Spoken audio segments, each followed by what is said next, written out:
ঘুম থেকে উঠেই সর্বপ্রথম আমার কাজ হলো আগের দিনে জামা কাপড়গুলো ধুয়ে আর ছাদে মিলে দিয়েছি। কেন বলুন তো?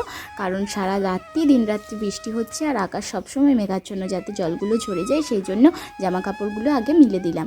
তারপরে বাড়ির সেই সমস্ত কাজগুলো সেরে চলে এসেছি বিছানাপত্র গুছাতে। এই যে বিছানাপত্র গুছোচ্ছি আর ছেলেও উঠে পড়েছে। নমস্কার, আমি কোয়েলি। আমার নতুন ভিডিওতে সবাইকে স্বাগত জানাই। কেমন আছেন সবাই? আশা করছি সবাই ভালো আছেন। এটা ঘুম থেকে ওঠার পরে চাই একটু কোলে উঠতে, তাই ওকে একটু কোলে নিয়ে বাইরেটা এলাম আর দুজনে একসঙ্গে ব্রাশ করব বলে ব্রাশ নিয়ে নিয়েছি। যেহেতু ওর বাবার নাইট ডিউটি চলছে, একটু পরেই চলে আসবে আর আমি ব্রাশ করতে করতে চলে গেলাম দুধ আনতে। দুধের প্যাকেটটা নিয়ে চলে এসেছি। একদিকে বসাবো ছেলের খাবার আর অন্যদিকে বসাবো দুধ। চলুন মুখ হাতটা ধুয়ে এসে আপনাদের সঙ্গে কথা বলছি। সকালবেলায় প্রথম কাজটা হয়ে গ্যাসটাকে ভালো করে আগে পরিষ্কার করে নেব। গ্যাসটা ভালো করে পরিষ্কার করে নেওয়ার পরে একদিকে বসে দিয়েছি ছেলের খাবার আর একদিকে বসিয়ে দিয়েছি দুধ। যেহেতু সকালে আজকে ওকে খাওয়াবো দুধ সুজি, সেই জন্যই দুধটা নিয়ে আসা। বিকেলের দিকে দুধটা নিই, সকালে নিই না। যেহেতু ওকে দুধ সুজি খাওয়াবো সেই জন্য নিয়ে এলাম দুধটা। কী বলুন তো, যেহেতু ছেলে ছুটিতে ঘরে আছে সেই জন্যই ওকে চেষ্টা করি সকালের দিকে দুধ সুজি খাওয়ানোর। আর একটু বড় হয়ে গেছে তো, তাই অল্টারনেট করেই খাবার খাওয়ায়। এই দেখুন এসে একটু আদর খাচ্ছে আর বলছে মা আমি দেখবো। তো যাই হোক, ছেলে এসে নিজেই দেখি না আজকে পড়তে বসে গেছে। ওর বাবা চলে এসেছে, যেহেতু বলেছে যে যাও বাবু গিয়ে একটু পড়তে বসো। আর এই দেখুন নিজেই কেমন পড়ছে।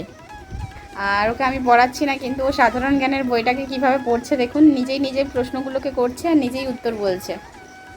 কোন পশুকে মরুভূমির জাহাজ বলা হয়? উটকে। কোন পশু জলে ভেসে থাকতে ভালোবাসে? হিপোপটেমাস মাছ। এবার জলচর প্রাণীর নাম বলবো। বৃষ্টি একদিন দুদিন ভালো লাগে, কিন্তু প্রতিদিন এইভাবে বৃষ্টি ভালো লাগে না। এই যে সকালবেলা জামা কাপড়গুলো মেলে দিয়ে গিয়েছিলাম আর আকাশটা এত পরিমাণ মেঘ করেছে দেখুন, আবার বৃষ্টি পড়তে শুরু করে দিয়েছে আর আমি চলে এসেছি আবার জামা কাপড়গুলো তুলতে। জামা কাপড়গুলো নামিয়ে আনার পরে ছেলে ওর বাবার সঙ্গে ঘরের ভেতর খেলছে আর আমি চলে এসেছি রান্না বসাতে। আলু সেদ্ধ, ডাল সেদ্ধ, ভাত করব। যেহেতু আজকে বিপত্তারিণীর ব্রত, সেই জন্য আগে ভাতটা বসিয়ে দিয়েছিলাম। তারপরে ওই সমস্ত হয়ে গেলে ওগুলোকে পরিষ্কার করে আবার খাবার দাবার করতে হবে। টান সেরে রেডি হয়ে নিচ্ছি। বিপত্তারিণীর ব্রত করেছি, পুষ্পাঞ্জলি দিতে যাব।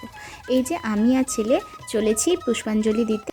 থেকে কিছুটা দূরে একজনদের বাড়িতে পুজো হয় আর এই যে চলে এসেছি। আর আগে যারা সমস্ত এসেছিল তারা পুষ্পাঞ্জলি দিয়ে আর এই যে সমস্ত প্রসাদ নিচ্ছে, আমরা ওয়েট করছিলাম আর আপনাদের সঙ্গে শেয়ার করবো বলে আমি একটু ভিডিও করছিলাম।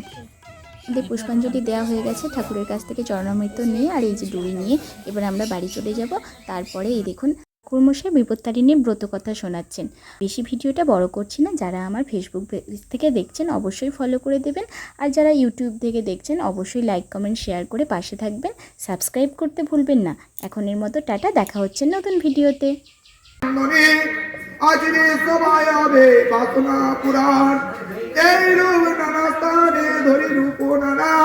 পুণ্য করে মহাদেবী ভক্তুর বাসনা।